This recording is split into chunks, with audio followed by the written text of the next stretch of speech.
Brandon Aiyuk is liking tweets again.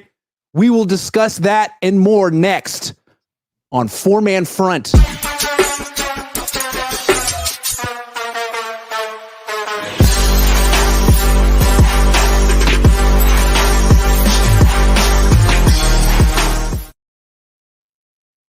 Welcome to the first episode of Four Man Front.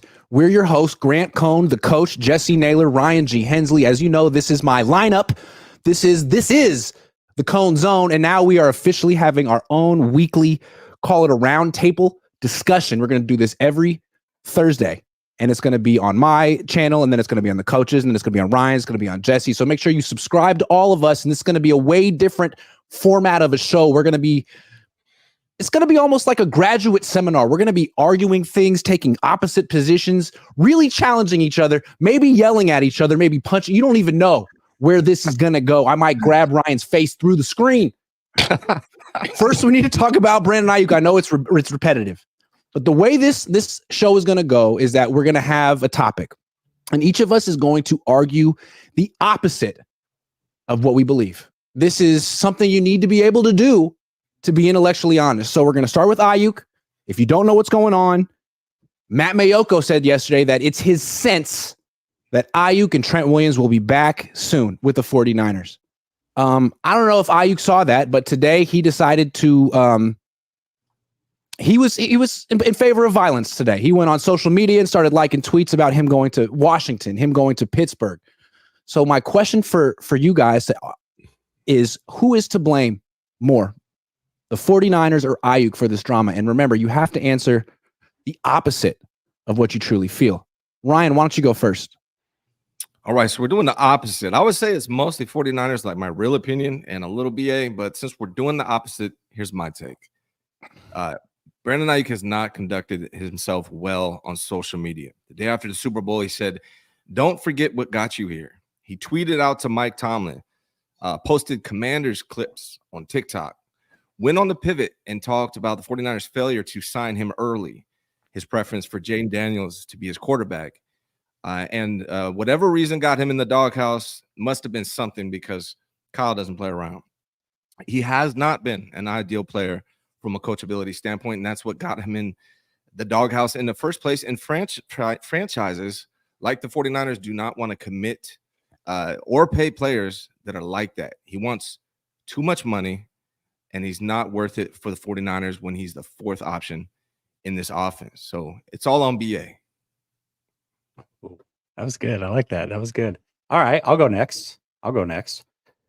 I also agree with Ryan. I do put more of the blame on the 49ers. However, for this, I will say it is Aiyuk's fault. I agree. I mean, you think about how Brandon Aiyuk has gone throughout this whole situation.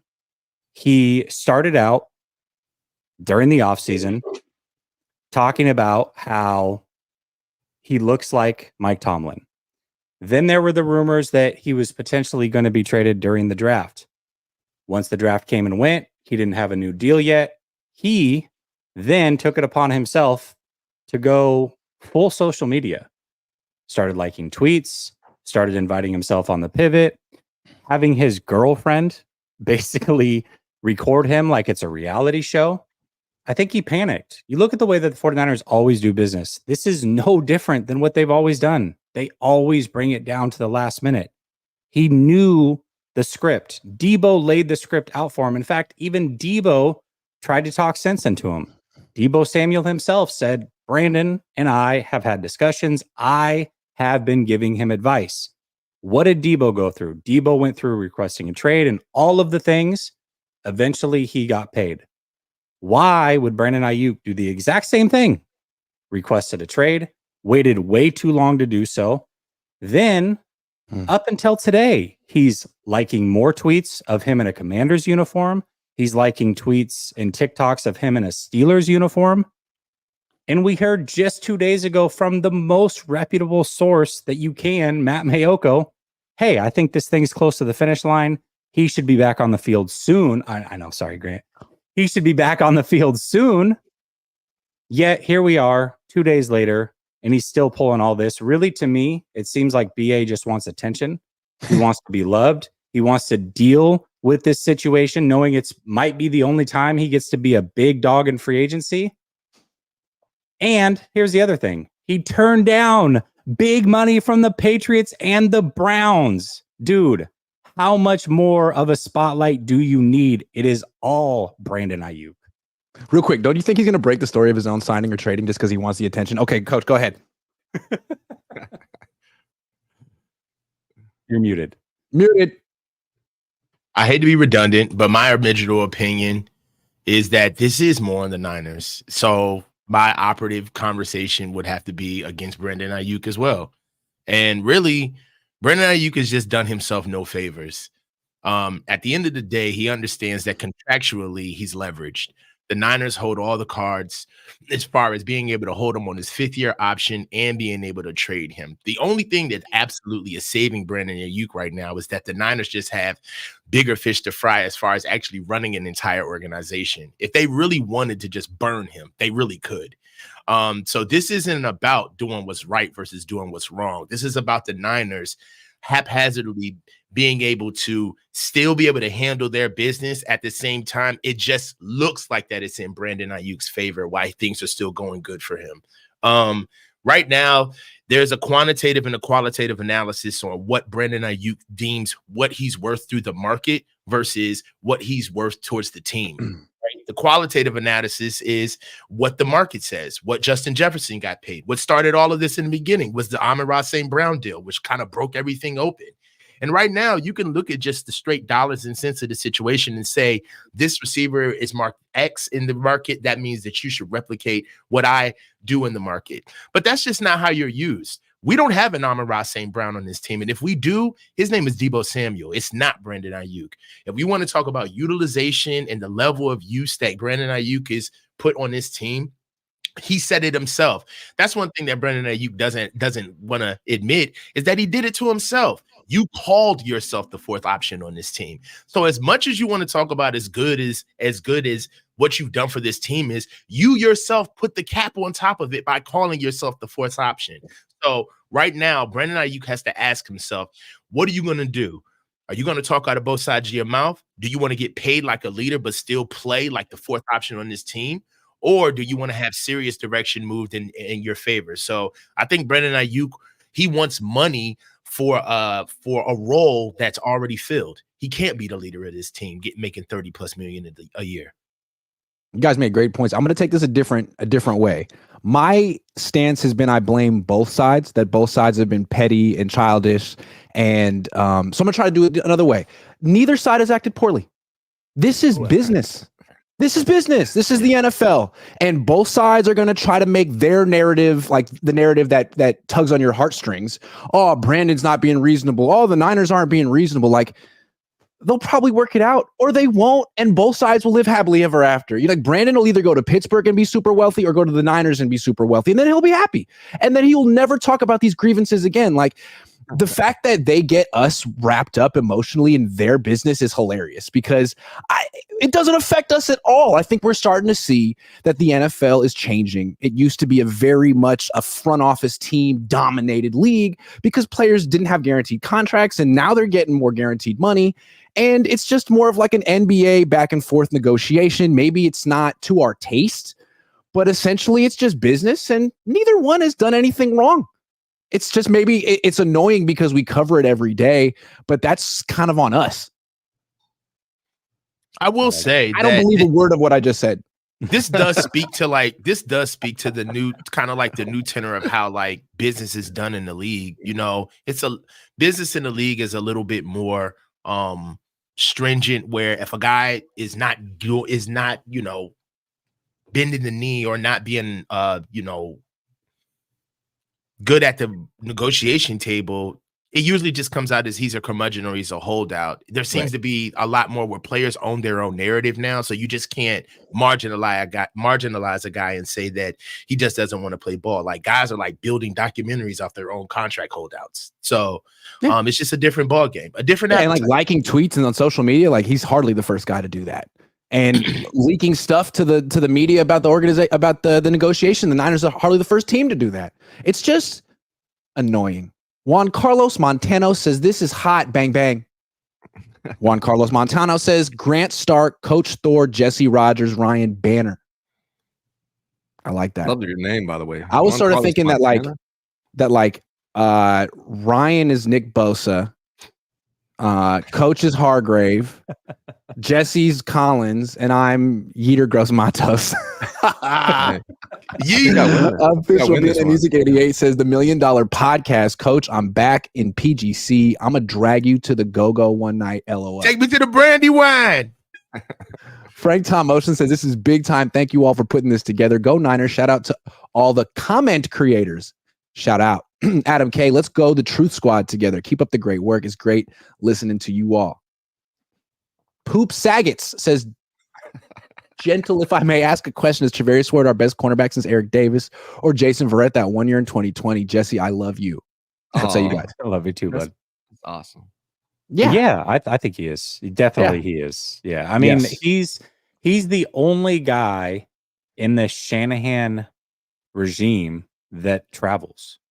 He travels. If DK is the guy, he'll go with DK. If AJ Brown is the guy, he'll go with AJ.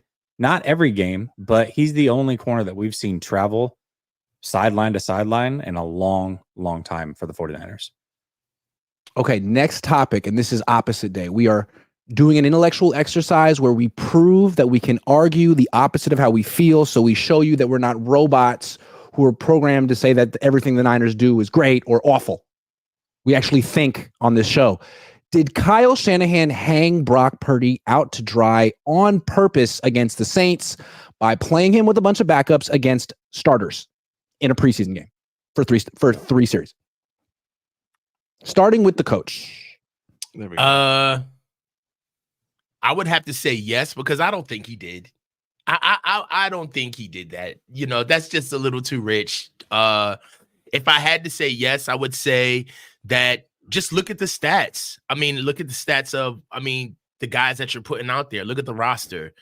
Right now, you're not protecting Brock Purdy. I think the biggest smoking gun that even gives that narrative legs is protecting your starting quarterback. And that's what Kyle isn't showing himself to be doing right now. Not to mention that not only is our starting quarterback, but styles make fights. The history is there. We're not too far off from seeing if Brock Purdy even had his throwing arm from a UCL injury. So this isn't just history with Brock, but this is also history with Kyle. Kyle does not protect quarterbacks. And this is something that we've known over a long period of time. And the quarterback that he just trounced out there in week 2 of preseason with damn near the Suicide Squad was a quarterback that he got hurt just within the first couple of games of his own career in the playoffs. And there were still blunders on that where we were talking about Kyle not protecting Brock the right way. Also, one thing about Kyle and being it with quarterbacks is that he gets very defensive. He gets flippant when you challenge him about these things. And it's just a track that you don't want to take.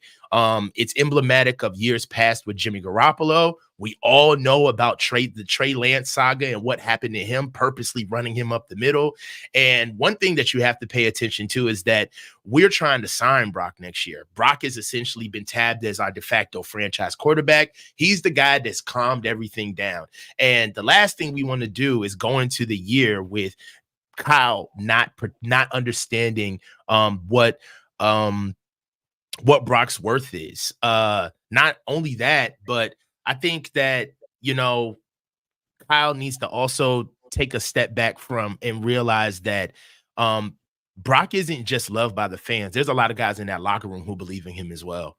And seeing how you treat the quarterback throughout all facets of the season, whether it be practices, reps, preseason, how you see him as the leader, the voice of your offense, it could be a slippery slope if he doesn't watch that. So this was hard for me because I don't agree with this.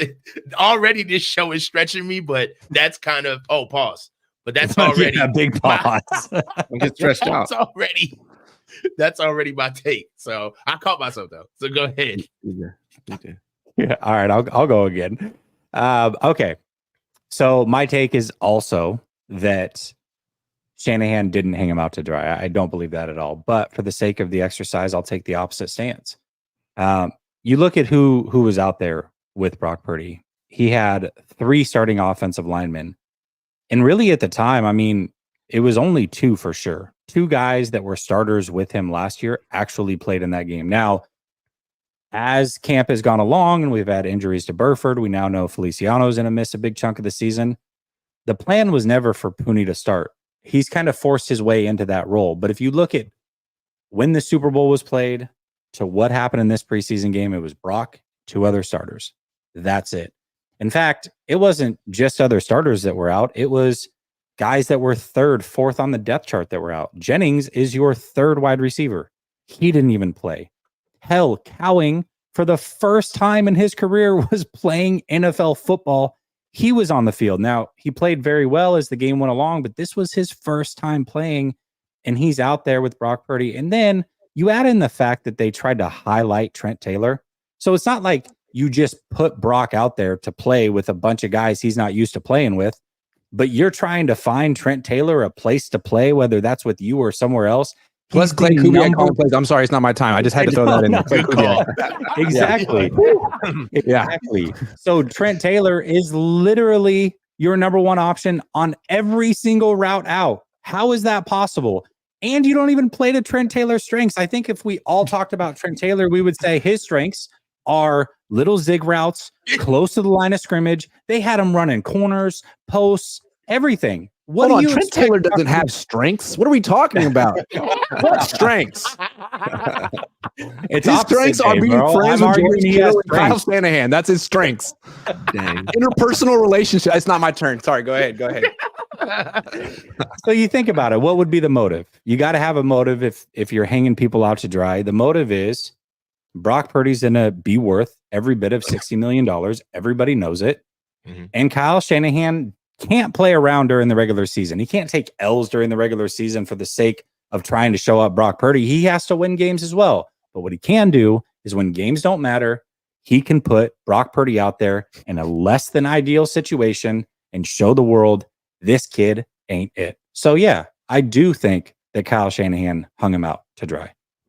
In the sense that you don't. I love that. Very good In job. the sense that I don't. Your In the sense that we that was don't. well done. I got to give those a 10 out of 10. You had me convinced. Well done. Well done. Yeah, my real opinion is no. I don't think Kyle Shanahan purposely hung him out to dry. Typically, the most logical explanation is usually the correct explanation. So Brock probably just wanted to get extra work, or maybe Kyle wanted him to get extra work. I think that's what it was really about. But since I'm arguing the opposite, like Jesse and the coach here, a little bit redundant, but Brock is in a contract year. Kyle Shanahan does not believe he's worth $60 million, and tape of him struggling without his Pro Bowlers, his Avengers, will help in those negotiations. The second reason, Kyle is really impressed with Josh Dobbs. He wants Josh Dobbs to be quarterback 1. So Or Tanner. So Or Tanner. Look for Kyle to run Brock between the tackles in game 2. Ooh. Here's reason number Do I 3. sense some sarcasm? No sarcasm allowed. No sarcasm. Mordecai Mania. Yeah. That's going to be a real thing in 3 months. Keep going. George Kittle was recently on Kay Adams, and he was asked about Brock Purdy. He said Brock Purdy is not scared of Kyle Shanahan at all, and Kyle does not like that. He needs his quarterback to fear him, or else we might get another Jimmy G, your play suck episode out of Brock Purdy. So he's got to put him in this position. Kyle is the main attraction here, and the last thing he wants is his quarterback to outshadow him. So absolutely, he put Brock out to dry. I really don't believe that, but that's my take. Okay, good job. You got a little snarky, but I thought you rallied. It was a good job. I thoroughly believe Kyle hung out Brock to dry. So I'm going to argue the opposite stance. Kyle absolutely did not hang Brock Purdy out to dry. First of all, he asked Brock if he wanted to play, gave him the option not to play. And Brock said he wanted to play, which was the right call because, look, even though Brock is really good and he was an MVP candidate last year, it doesn't change the fact that he's only played 21 starts. He doesn't even have 2 full seasons under his belt, so he's not established. He's not on a second contract. He's not really the franchise quarterback yet. He still has more to prove. And even though people downplay the training camp and the interceptions, he's not having a great offseason per se. So yeah, he needs more work. He knows it. The team knows it. And it's not like he got smashed out there. He got tapped a couple of times, knocked down a couple of times, but Clay Kubiak did a decent job of protecting him. He moved the pocket a little bit. He had some quick throws. Brock really was over there trying to extend plays and play a little bit of hero ball and was sort of showing some of the bad habits that he'd been displaying in practice, which is probably why he was playing in this game. So good player, but no, he needs to be out there. Like, you're not Deebo Samuel. You're not even Juwan Jennings. Those guys are on their second contract. Brock isn't yet. You're the leader of the team. You got to go out there. That's not how I feel. That was good. Thanks. Well Thanks. done. Appreciate it. I'd like to think I could be a defense attorney for the worst people in the world. If I in another life, Beatman Petey Boy says, love the 4-man front. You guys are my favorite bros for real. After Papa Cohn though, LOL. Always love from Hater Debate. Can't wait to get y'all on. To get all of y'all on. Fernando. We got. It's been a long time since we got a real Fernando from Grant. Just saying. Don't force it. Let it be organic. Can't be forced. It has to. You're on notice. I have to be moved to sing. Fish and Chips been a member for a full year. Thank you. Poop Saget's back says, like what Grant said, the fans will side with QB1. Smack Jones 919 says, all is okay, fellas. We have the RDPY of the year. and a future Hall of Fame rookie guard. BA is playing diva at this point. Let's take an elite DT and a second rounder or an OT. Oh, for BA? Or a punter. Why not? Is this We the got full a horseman of the punter. apocalypse? Says Fish. I like that. Yes. Ramon Lozano says, Jesse, it's your pick in underdog. I got you.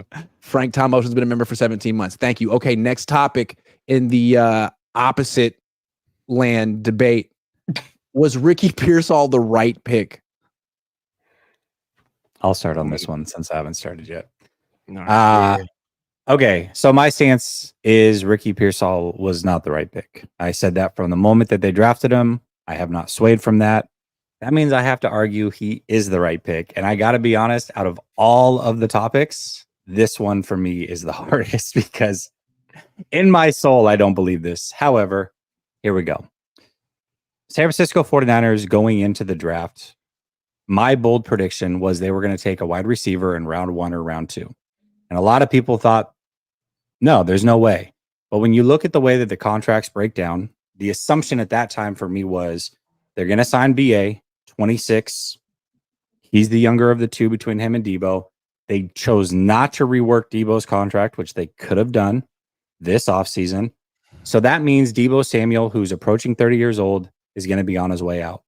We've talked about this. All of us have had this conversation at one point or another, that Brock Purdy is way better than Jimmy Garoppolo.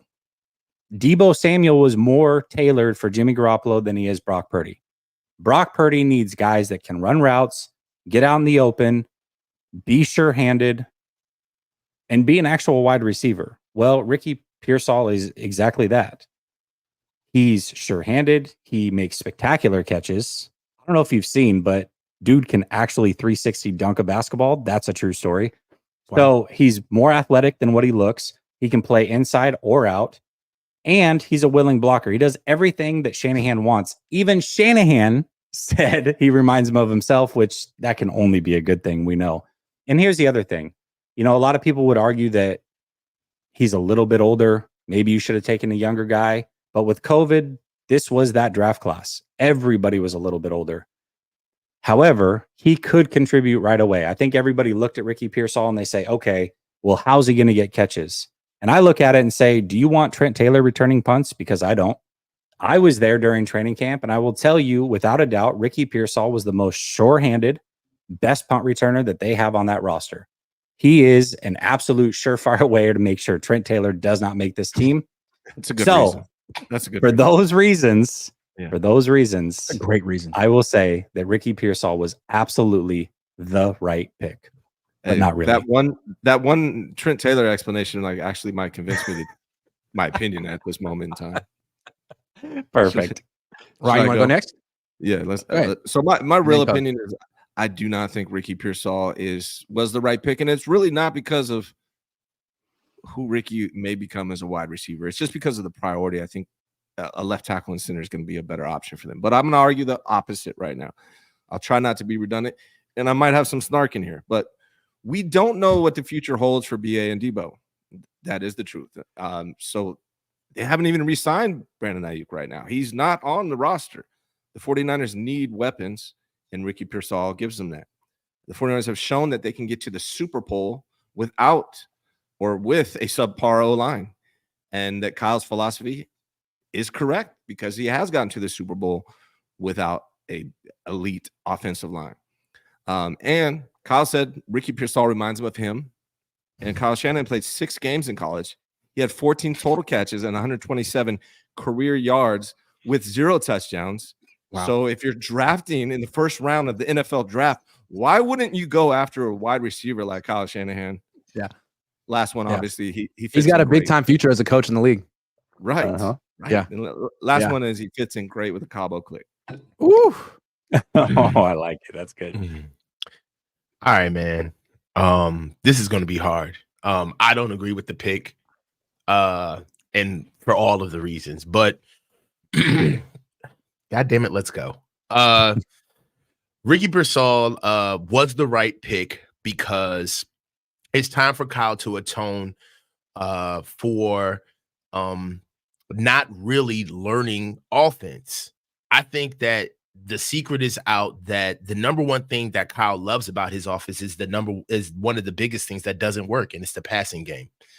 Kyle has a hard time developing quarterbacks. He has a hard time actually moving with the ball through the air. One thing that we've known about this offense is that it's the number one rushing initiative in the league. That's the only part of the offense that actually gets replicated around the league. Everybody else takes the passing game and they trash it. If you're going to You're telling me the offense that ranked 32nd in pass attempts last year isn't a prolific passing offense? What are you talking about? I don't know, man. It's kind of wild, but just walk with me. Okay, I'm with you. So, another point that you have to look at is that the 49ers have an issue with quarterback. Ricky Pearsall signifies that Kyle understands what type of quarterback he has. Over the years, Kyle has done a really good job at trying to act like he wants the chick with the long legs and the beautiful eyes, but you want ugly Betty, buddy. That's what you want. You want underperforming noodle arm guys that are bookworms, that know your offense, that can get the timing out. And you know what? They don't have the athleticism to push the things that are wrong about your offense because they can't push the limits of your offense athletically. So they have nothing. They're left to their devices, but follow exactly what you say. So getting a Ricky Pearsall signifies that Kyle understands that in order for you to have a running game and you lead the league in running, you got to be able to get the ball out quickly and get it out efficiently. And Ricky Pearsall is the type of receiver that signifies that. Again, Deebo Samuel, it seems like as soon as Brock became quarterback here, Deebo Samuel's skill set almost started to become a little bit obsolete. You really don't need the ball out right away behind the line of scrimmage. Brock's number one attribute is his processing, his ability to be able to see defenses and get the ball out with the anticipation. And that's the type of receiver that Ricky Pearsall signals towards. So you could say that the Ricky Pearsall pick is obviously the Niners ushering in a new version of their offense and a part of their offense that, quite frankly, has been inept for a while. I mean, we've heard JT O'Sullivan and guys that look at this offense talk ad nauseum how not sound the passing game is. And you would think that bringing in a guy that matches up with the skill set that's already here would kind of point in an effort that Kyle is finally going to try to start being a little bit more economic in the passing game. Okay, I like that. See, I don't believe any of that. I also hated this pick, so I'm going to try my best. The reason I hated this pick is at the time I still feel you didn't address a need. You did not need a wide receiver. You had bigger needs. So that was my problem. How do you not address a need? So let me try to do the opposite. Let me lawyer this one. Yeah. It was the absolute right pick. Because even though it didn't seem like a need at the time, it's always a smart idea to draft wide receivers. It's a premium position. They're abundant. There's an abundance of talent coming out of college, and you really don't want to sign these players because once you sign a quarterback, it's not a smart way to build a team spending top dollar on quarterback and wide receiver at the same time. I think the Chiefs figured that out. I think the Bills figured that out. I think smart teams pick one or the other. So the Niners are probably going to go with Brock. That's a whole different discussion, whether they should give him all that money. But if they do, that's a lot of money. Then Debo's got to go soon. And frankly, Aiyuk probably should go soon as well. So if the 49ers are thinking about, let's just draft wide receivers, develop them, let them go over and over and over again. I mean, that's sort of where the league is going. It seems to be working with Jacob Cowing. He was hurt for a while, came back from a hamstring injury and just exploded. I mean, who's to say Pearsall won't do that? He's been hurt a little bit. Give him 2 weeks. He's not AJ Jenkins. I mean, he can run a route. He can catch a ball. He's going to be like the 5th option on this team. And then they won't re-sign him. Like, he's going to be cheap. He plays a premium position. He could put up numbers. It seems like this is probably smarter than just writing a blank check to every wide receiver who wants a second contract. I kind of convinced myself of that one. It's pretty convincing. Pretty good. Nah, man. Nah, man. that was rough. That was rough, boy. You can hear Grant screaming in the background on Matt Mayoko podcast. Great. That's why MM has your spot in Levi's. Screaming. I'm projecting. I was on Broadway. This is how I learned to project. Brother Bob says, I keep hearing lawyer from you, Iggy. What's good, pimp? What's up, pimpin'? Pimpin' has been pimpin'. All right. Speaking of that, let's talk about our corporate sponsor, Sleeper Picks, over here, sponsoring the show. Let's go through week 1. We got Arizona at Buffalo. Clearly a game that Arizona is going to win. Josh Allen, 243 and a half passing yards, more or less. I want to hear from each of you. Less. I'm the resident Josh Allen half. guy. Yeah, Less. I'm the Who's resident Josh Allen Cardinals? fan. I'm going less. He's going against the Cardinals. Yeah. Cardinals, yeah. I can't name 3 players on that defense. Buda Baker. Going more. I don't know who was on that defense. Name I would 2 say- players on their defense. Buda Baker, Max Melton. Zay Thomas, Zaven David Collins. There you David go. Collins. the linebacker. Yeah, Tanner Mordecai, I heard's on that. Tanner Mordecai. That's a throwback to our show, yeah. It's Yep. under. He's going to go under. This. If you look at the way that the Buffalo Bills played down the stretch with the offensive coordinator that's in place, they ran the ball more than they ever had. It turned into very much a dink and dunk style offense. And if you look at who they got rid of in the offseason, it's Stephon Diggs. That was their deep threat. So they got a bunch of guys that work underneath routes. They're going to rely on Josh Allen to run the ball. They're going to rely on Cooks to run the ball. And they're going to rely on Josh Allen to make good, sound decisions, 15 yards and under. So I'll go less. Jesse's such a Josh Allen hater. I know. I mean, It's kind of the same transition evolution that the Chiefs offense made. Like, we're going to run the ball and not feature one wide receiver. What about James Conner, 60 and a half rushing yards against Buffalo? He was good 16 last and a year. half? 16 and a half. 60. 60. I was like, damn, okay. I'd say more. More.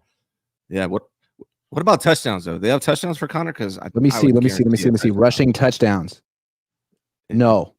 Sorry. They know he's They're- getting they know that would be the one. Yeah. I feel like James Conner's got this. No? Yeah, I I'd say I more. like Connor. 60 and a half. Yeah, 60 and a half? He's a tough runner, man. What about Kyler Murray, 234 and a half passing yards? 234. Less. No discussion. No. More. Nah, less. You're outvoted. Why? Can I make a case before you just write off Kyler?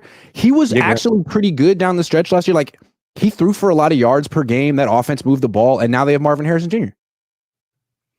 I don't doubt that he can. I don't doubt that he can do it. I just don't think that he will. I mean, you look at James Conner. I think for a lot of the reasons that the Bills are going to run the ball a lot, you got Conner. They also drafted a running back that they're very high on. And I feel like Kyler Murray's at his best if maybe he has 25 attempts and he runs a little bit and kind of does his thing. So I would say less. Okay, I can't overrule all 3 of you, although I would like to. Last one. Let's see if we could get Caleb Williams. I'm interested in Caleb Williams. 239 and a half passing yards at home against the mighty Titans. I'm less on Caleb. Why? I think He was like- they're he going was to like try to highlight him and showcase him. I do more. too. Wasn't he like 56% so far in the preseason completion percentage, something like that? He has Yeah. He had some great throws, but he had some hard misses too. So I would say less on his first game. That's my opinion, but I defer. Yeah, we're I got overruling you on this one, 3-1. All right. All right. He Hey, made you know what's two great throws about like that I were really told nice you. highlights, and I'm absolutely sold that I he's the think next Patrick Mahomes. they're going to just try to showcase him. They You know what's really great about want. this? With 4 guys like voting on this, we should be pretty close. We should be more accurate than just one dude by himself or even 2. So Yeah, we're gonna get them all wrong. It's a I'm guarantee. pretty sure we all just wrong. got all of them right. That's why I'm going to not even flex it. I'm going to go max 4 to get 99.60. Wow. Oh, yeah. I'm just, when you're confident. Shoot or shoot, all of that. Thank you very Kobe. much. Sleeper pick, Kobe. Okay, now we're going to enter the mystery topic portion of the show. And although I am technically the host today, our good friend Jesse is going to explain how this portion works. Yeah, so we're each going to take about 5 minutes and play host. We all have an individual question for the other 3. We have not prepared for this, so my question, the other 3 don't know, so forth and so on. When it's that person's turn to ask a question, they are the host. So I'll just start with me selfishly and show you guys how it works. So my question to you 3 is, the 49ers have a ton of free agents this upcoming offseason. If you were to pick 2, and I'll give you the main names so that you don't have to go searching. The main names are Greenlaw, Huff, Lenore, Ward, and Banks. If you were to pick 2 of those players to sign and the other 3 are going to walk, which 2 would you pick and why? Grant, Name the since you players had to again go real quick. last, Name the players again real quick. Greenlaw, Huff, Lenore, Ward, and Banks. Greenlaw, Okay. Huff, Lenore, Ward, and Banks. So Grant, since you had to go last every time, the other time we were doing it, and you were the gracious host, we'll let you go first this time. Okay. Greenlaw, Lenore, Huff. How much Banks, time do I and get? You can have a couple minutes. Okay. I am going with, first of all, I'm going with Huff. Here's why. Okay. He's an all-pro. He had an ACL injury. He plays a position that doesn't get a ton of money. So I think you could re-sign an all-pro player for $8 million a year, $10 million a year. And I think once you start spending big money on quarterback and offensive tackle and wide receiver, you can't also spend big money on cornerback too. Like you can't have all the premium positions. And I think safety is an interesting spot. It's kind of like tight end. He doesn't make a ton of money, but it's right in the middle of the action. And Hufanga in particular is a big time playmaker. So I think you would get a lot of bang for your buck there. You'd love to bring back Lenore, but if he has a big time season, he could get like the AJ Terrell deal, like $20 million a year. So, I mean, I almost want to say like Hufanga and Banks. I feel like those are the 2 guys that you could bring back and actually afford. Like I would love to bring back Lenore and Ward, but how expensive are they going to? Can you really afford them and Aiyuk and McCaffrey? And I don't know. I think you could fit Hufanga and Banks into the into the financial structure here. I think that's fair. Ryan, we'll go with you next. So Greenlaw, Huff, Lenore, Ward, and Banks. Pick 2 to bring back and why.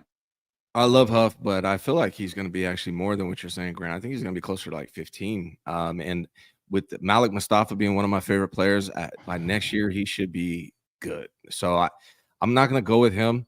Greenlaw, I'm concerned about what he's going to look like after this injury. That's a concern of mine. So I'm going to go with the guys that, to me, the most important position I've been preaching, I got to stick with that, is O-line. And I really think Banks, they can get at an affordable price. And I think he kind of shores up the line, especially with Trent Williams being such a question. And then there's got to be Demo. I think he's going to be the most improved player on the 49ers defense. And Charverius is going to be too expensive. I'm locking in Demo and Banks. Oh, I like that. Okay. Coach. For me, I'm knocking in Demo and Ward, both corners, the bookends. The reason why is because I feel like doubling down on a strength is something that you're supposed to do from a coaching perspective. Like if you know that you're 5 yards or you're 5% away from getting to 100%, it's not only 5%. In my eyes, the last 10 yards or the last goal line drive is the hardest thing to kind of push over So you don't let it go when you get finally that close to having what you would call as pretty much one of the most competitive secondaries in the league.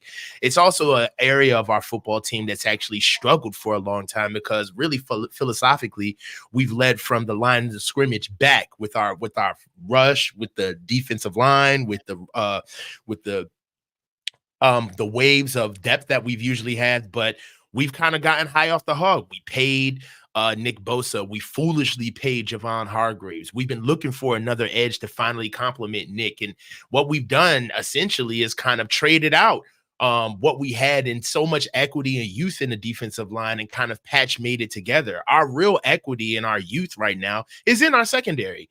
We drafted Jair Brown. We drafted Malik Mustafa. Huff, even though I don't want him back, he's another guy that we drafted.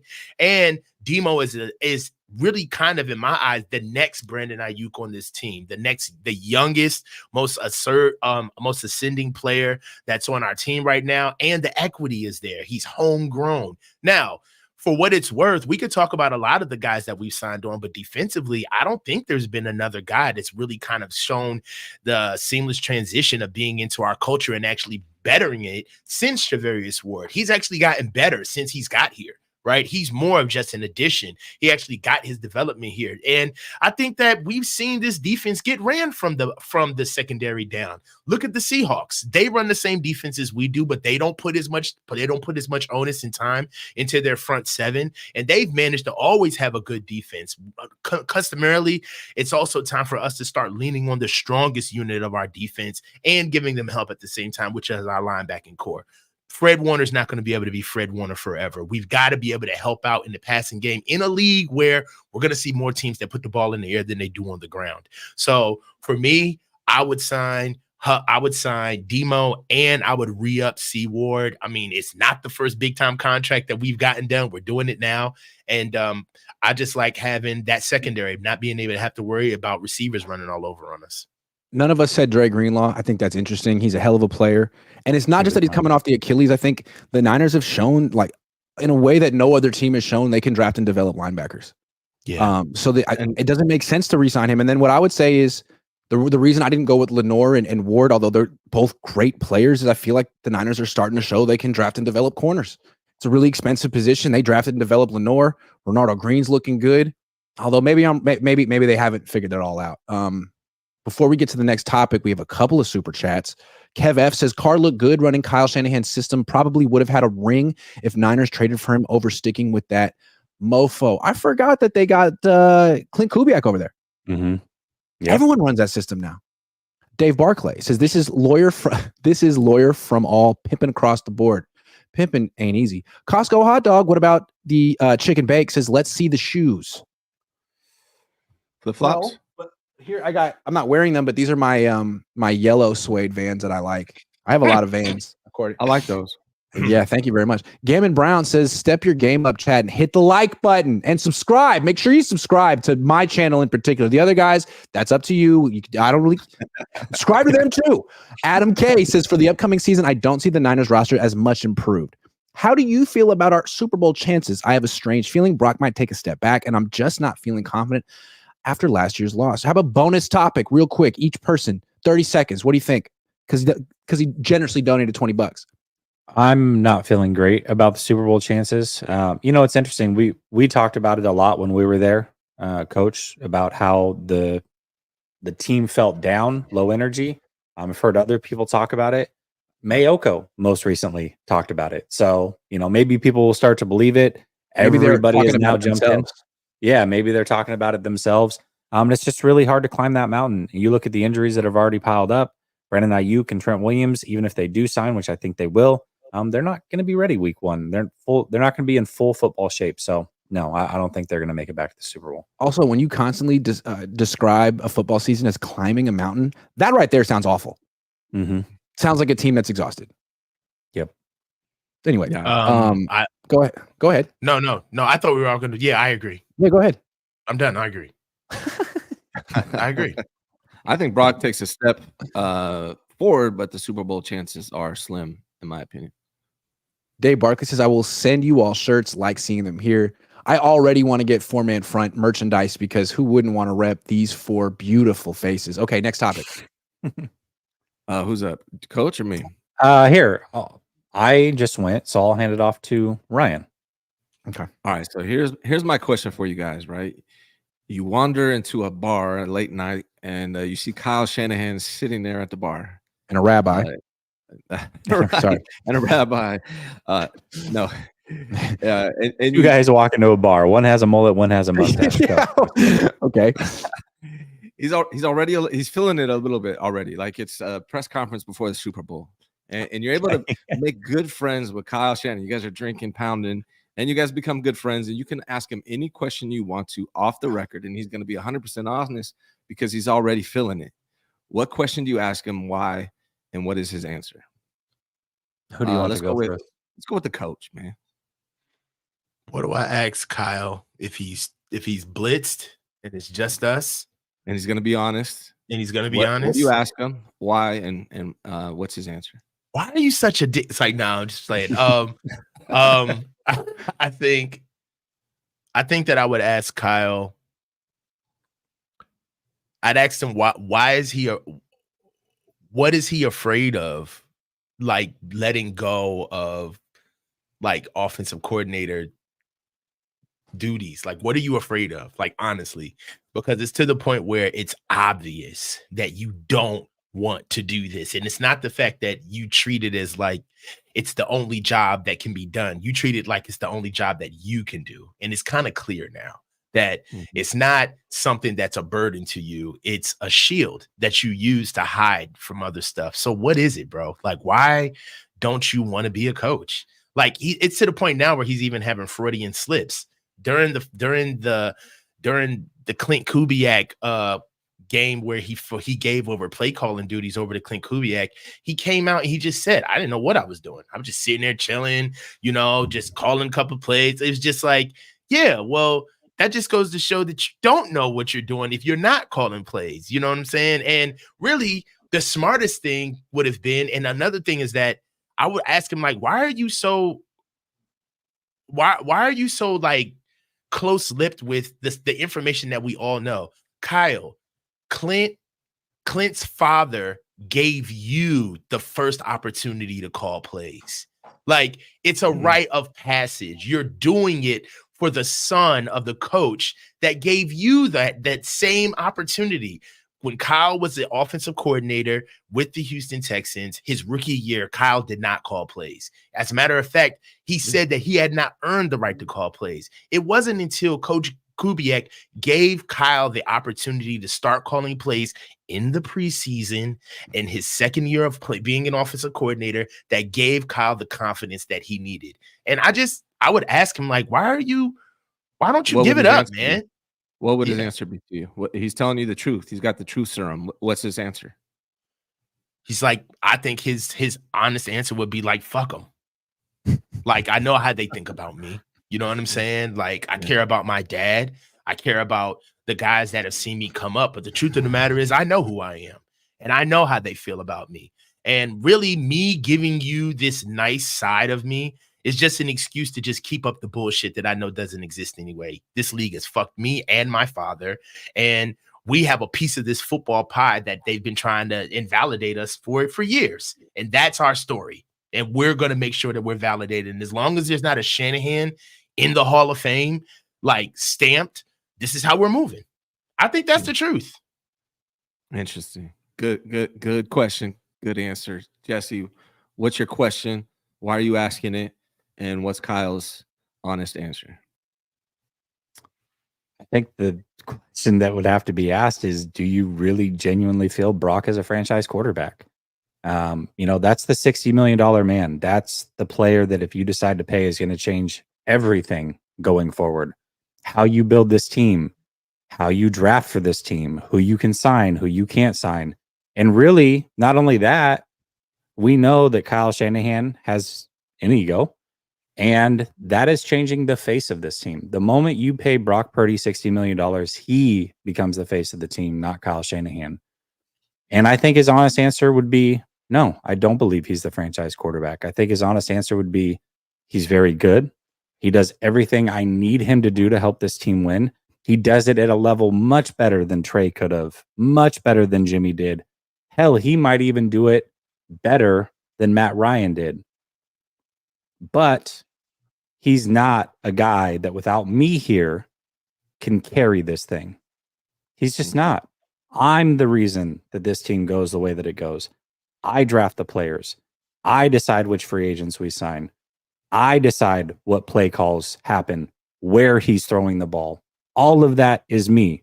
Now, he does a great job of playing under what I expect, but he, without me, would not be the same player. So, no, I don't think he would say that he's a franchise quarterback. That's a great question. I would love to hear his answer to that. I was going to ask that one too. I suspect that might be pretty close to his answer. Grant, it's on you, sir. You're sipping with Kyle, sipping on the not scissor, but you're sipping with Kyle, and you could ask him anything you want. And what question is it? And he's going to tell you the truth. What's his answer? That's a good question that Jess. I was going to ask the one Jesse said, but it's like that one's already been asked. Jesse handled that one. Where okay, well, part of me would want to like get a good Jimmy Garoppolo story. Like, hey man, you got to tell me like how awful was this guy? Like, what was he like in meetings? What was it like when you tried to get in touch? Like, can you just give me a Jimmy story? Because I bet you he has so many freaking Jimmy stories that will never ever be told. But that's I if you want to like really put him on the spot, it's like, all right, we're like 5 beers in. Kyle, why'd you lose the Super Bowl? Like, who do you blame? Who do you blame really? Like, I know you fired Steve Wilks. Was it all Steve's fault? Or like, do you privately blame Brock? Do you privately blame yourself? I wouldn't imagine it.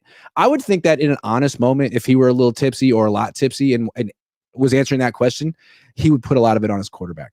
You know, there was that throw on 3rd and 4 where he threw to Juwan Jennings and Aiyuk was open. And then there were others where it's like, you know, he's a very good quarterback, but if he was truly a champion, he would have proven it in those moments. So that's what I think he would say. I think he would probably hold Brock accountable in ways he wouldn't publicly. Love it. But I need to know those stories about Jimmy, man. Come on.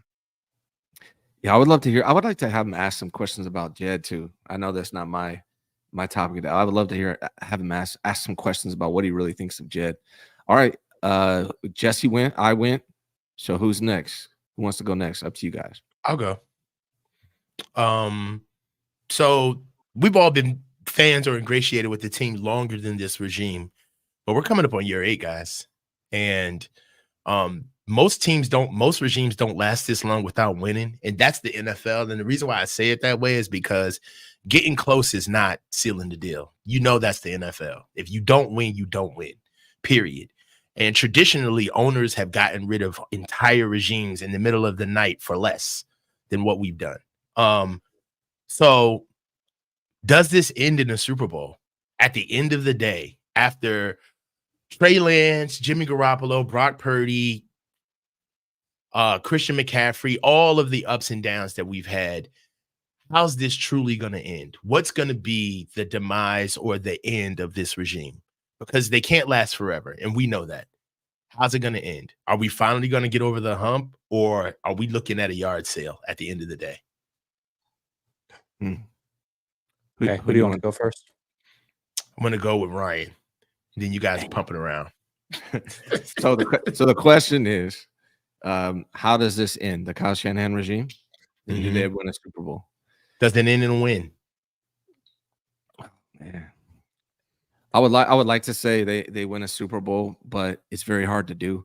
And if I had to bet money, they haven't done it yet. And I don't know if they're ever going to get a better chance than they did last year. I think it's going to be very hard to maintain this roster once they pay Brock Purdy. So I feel like this window's closing now. They have a great young draft class that might help this window stay open. So anything's possible. But if I had to bet the house on it, unfortunately, I think it concludes like it has for all the regimes for the last 30 years, and we go without a Super Bowl win at some point, right? He's year 8. I think he's extended through year 10, right? I think that's it. I think they finally have to move on as they continue to fight, get close, struggle. Brock may or may not be that dude. And I think Kyle has gone possibly before Brock. So we'll know in 1 to 2 years.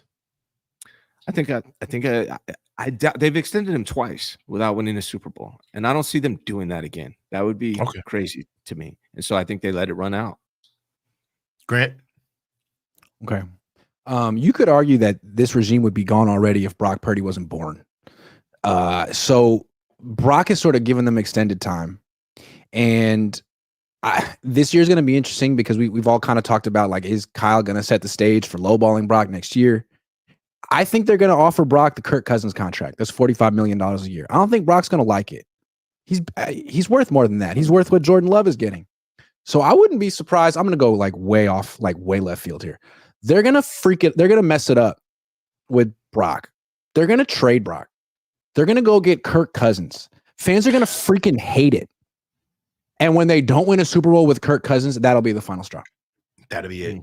I know there's a 2% chance of that happening, but I just can't see Kyle paying Brock 55 when Kirk Cousins is available for 45. Is he available? I think he is, because that team just drafted Michael Penix, and Kyle knows it. So they'll offer him the Kirk deal, and when Brock says no, then Kyle will say, great, let's go get Kirk. Fans will say, oh my God, what are you freaking doing? We like Brock. Kirk is 38. And Kyle's going to say, no, it doesn't matter. Tom Brady played till he's 45. And then finally, that'll be the decision that sinks him. Coach, can I add to mine? Yeah. After Kyle leaves, he gets hired the next day, because of course he will, and he'll inherit a really good quarterback and win a Super Bowl for that team. So you think Kyle's the next Tony Dungy? Oh no, the next John Gruden? Right. Like, I think that's the problem with Kyle. Like, if he had a really good quarterback, a great quarterback, I mean, he'd be pretty damn hard to stop. Who's he going to beat who's Kyle going to beat in the Super Bowl? The Niners? 1 year after that would be interesting. That'd be super messed up. Go ahead, Jess. I think that we're in for something like Cincy went through with their old head coach, Marv, that was there for like 15 years and didn't win a Super Bowl. No, I think last year was the last best chance for this team. I think after this year, the team's going to not be completely dismantled. I think that they can still compete and maybe make the playoffs, be out in the wild card round, that type of thing for a couple of years as they retool it. But the way that Shanahan builds rosters and the way that Shanahan has talked about rosters, he wants to always be in the mix. He feels like if they're always in the mix, eventually law of averages, they'll break through. Just always give yourself a chance. So for that reason, I think the team will always be competitive and at least making playoffs or close to it. And that will allow Jed to continue to extend him because the lemonade stand and they're making money. And I think he's here for 12, 13, maybe even 14 years and before he's gone. And no, I don't think he'll ever win a ring with the 49ers. Has a coach, how many coaches have coached for 14 years with no Super Bowls? I think Bill Cowher did it for a while. Marvin Lewis was with the Bengals for 16 years. Lewis, my goodness. Okay. And just to close off this topic, I tend to agree with Jesse. I don't think that they have the stomach in them to do this from a competitive basis. I think that they got bills to pay. They just moved into a new infrastructure out there in San Jose, and I've been out there. It's a burgeoning area, and they're building out there. The Niners are pretty much holding up to be there for a while. And Kyle is exactly what they need to be able to push that status quo. And as long as they make the playoffs, I mean, Jed has already said it. As long as they make the playoffs, I don't think he'll move on from Kyle. I think Kyle's going to be here a while. Mm-hmm. But they won't win. Okay. All right, my turn. This is the last mystery topic. This is my topic. This is what I want you guys to discuss and answer. How is the Brandon Aiyuk saga going to end? We've been speculating. We've been waiting. They say we're getting close. Put your best prediction out right now. What's going to be the resolution here? When's it going to happen? I want to know. And we're going to start with Ryan. This is hard, man, because honestly, my honest opinion is 50-50. That's my honest opinion. But if I had to bet on something, he's in practice by next Thursday with the 49ers extended. If I had to bet, I think that's what happens. Anything can happen, but if I had to bet, I'm probably 51-49. Brandon Aiyuk will be on the practice field sometime next week. Okay. I think that I don't think I've ever really wavered on this. I think that he's going to have a deal in hand. He's certainly going to play week 1. But time is ticking. Time is ticking. John Lynch today was asked about it, and he said that, last month was when this thing should have ended.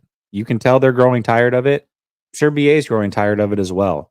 I believe the reports that they're right there and that this thing's close. I think that they want to work on the Trent deal and get that done as well and probably announce them together. And I think that's most likely what's going to happen. I think cut down day is Tuesday. So I would say end of day Wednesday, we hear that not only Aiyuk is signed, but Trent is signed as well. And they'll both be here. The Niners are running out of runway. They're losing runway. You got to be able to take off the season in the right way. But you need enough space to be able to do it with enough speed and trajectory to be able to carry yourself out to where you want to go and where you want to land. And I think the Niners understand that they're losing time. They're losing all of the preparation time that they have to even think that the season is viable. There is a time before we start playing the Jets where bringing on Trent and bringing on Brandon after a certain period is going to be a moot point. You're pretty much going to have to give up the first 5 to 6 games of your season are going to be a crapshoot just off of what it's going to take as far as energy is concerned to get them up and going in the offense and actually not beaten to be an actual asset instead of a vulnerability. I think that this deal gets done no later than the end of this weekend. They have to do this. The last game of the preseason is tomorrow. And that means that they're officially going. Camp is broken after that. They're officially going into the season and they're getting prepared for New York. I mean, now, if that doesn't tell you that they don't have to get ready for the season, I don't know what will. And really, if BA and Trent are not signed by the time we're preparing for week 1, I think that even mentioning the Super Bowl is going to be a ridiculous assertion. Like it's time. Like for us to even think about this team in the same way we did last season, they got to be signed going into preparation for New York. Look, it's been reported that the Niners have offered about $30 million a year. Aiyuk hasn't accepted it. I'm guessing that Aiyuk is holding out until the very end, thinking the Niners will make one more better offer. And I'm thinking the Niners are holding out, thinking that Aiyuk will cave right at the end, right before the season starts, and he'll take their offer of $30 million a year. I don't think either side's going to cave. I think both sides are dug in. And once they get to like 3, 4, 5 days before the season starts, I think the Niners are going to be more inclined to trade him. And I think Washington's an interesting team to watch. I never really understood Pittsburgh. Like, you don't need Aiyuk. You don't have a quarterback. You're not going anywhere. But Washington does need a wide receiver. They just drafted a quarterback number 2. You want to give that guy the best chance to succeed. You just traded away a wide receiver. He's best friends with Aiyuk. We've seen teams try to pair quarterbacks with wide receivers who went to college together. It would make all the sense in the world. Adam Peters has a personal relationship with John Lynch and with Brandon Aiyuk. I have a feeling that at the last freaking minute, Washington's going to make an offer that's better than Pittsburgh's, and that he's going to end up going to Washington.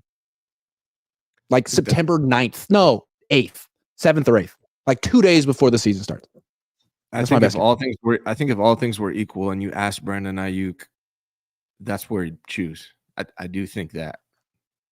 It seems to make all the sense in the world. Like, they just got rid of what team that drafted a quarterback number 2 trades away a starting wide receiver 2 weeks before the season starts? Like, they weren't. That's not a way to help the quarterback. It's strange. They weren't high on him anyway. Jahad Dotson. He's kind of been a little bit of an afterthought there. I only know that because I'm literally here. But okay, but are they higher on who? Hold on, let me get the names. Terry McLaurin, Alameda Zacchaeus, or Diami Brown? Like, they don't have Diami Brown. Yeah, Diami Brown is their guy. Diami Brown is like who's their ascending guy. He's from North Carolina. That's their next guy. Diami Brown is their guy. That's his friend. He had 12 catches last year. Best friend. The quarterback of Commanders. That's his best friend. That's like, wouldn't you want to play with your best friend if you had the choice? I think he does. I think Brandon has all but said that he wants to play with Jaden Daniels. They are boys. I get that. Yeah. I just think that there's nothing that the Commanders could do in the form of giving us a tangible asset, not a pick, right? We got to remember, picks don't mean anything in this deal right now. We're talking about the season. But the Niners have agreed to a trade with Pittsburgh for picks if they can't agree to an extension with Aiyuk. So it seems to me that if they, in a week and a half, they're like, we just can't get this done. Washington might be able to offer a better trade package. They just got a 3rd round pick today. They could offer their own. That's 2 3rd round picks they could offer, and maybe they'll throw in something in addition, like a D lineman or another pick. I could see Washington all of a sudden at the last minute. I'm usually wrong, eclipsing Pittsburgh's offer because Pittsburgh's been so casual about the whole thing. Wouldn't surprise me. It wouldn't be surprised me if he comes here. To be real, if he comes to Washington, I mean, he'll fit in like a glove here. I mean, the fan base would love BA. And it would be, honestly, a role that would be waiting for him to take over. They really want a number 1 guy to kind of be the alpha male on the offense. And for as much as they love Terry McLaurin, he's kind of a wilting flower. That's just not his style. So, and he's almost 30. I got to be real, man. Like, it would be a fit. It would really be a fit for Washington. I don't understand Pittsburgh do it. It's like you have Justin Fields and Russell Wilson. What are you talking about? Why are you investing in wide receivers? Like, just get a running back. Yeah. I don't understand that. But Washington with Jaden Daniels, it just, I don't know. But I'm usually wrong. Silverado. If we give Washington a receiver, do we know how remarkably better they would be with BA? Like, do they understand? Do you understand what the Commanders would be with Jaden Daniels, giving Jaden Daniels, Brandon Aiyuk? Like, that's all right, man. Like, go ahead, bro. It's Hey, Silverado Kev says, so Kyle, would you really rather be wrong, lose your way than be right, win somebody else's? Like I've said, I got to hear it from you, Kyle. Like, no disrespect. I want to know. It's a no, cool, NGOE hashtag. Yeah, basically, like, would you rather lose and do it your way or win and do it somebody else's way? Do it the right way. You know what I mean? Yeah, that's a good question. Stingray says, add Larry and call this the offensive line. Oh, will be my dad for sure. He could be the center. Oops, Agate says, being a Niner fan is bloody depressing. Love you. I mean, it's not that bad. Gammon Brown says, around the table, honest thoughts on our backup quarterbacks and which one can take us the farthest in case Brock Purdy is injured. Also, your favorite rapper. We already know. Dobbs and Tanner Mordecai. It's like, nah. Ryan Tannehill, favorite rapper, Notorious B.I.G. Jeebus says, word on the street is that Larry, Guy, and Lombardi are assembling a crew like this right now. They're calling it Chris Forrester's Tryhards. Okay. Shout out to Guy and Larry. Brother Bob says, Ryan OG, should we make a bet for a hat like that? You're always trying to bet somebody, Brother Bob. Always trying to bet somebody. Go around that litigation money. Get out of here. All right, we're at more than an hour deep. This has been an extremely successful 4-man front inaugural show. We'll be back next week on one of the other panelist channels. So make sure you subscribe to all of our channels. My channel, Ryan's channel, Coach's channel, Jesse's channel. They're all excellent channels with constant updates. Like the show as well. Tell a friend. Leave a 5-star review. Think about us later. Toast to us. Think about us. Think about us. Thanks for watching, everyone. While you shower. We'll see you soon.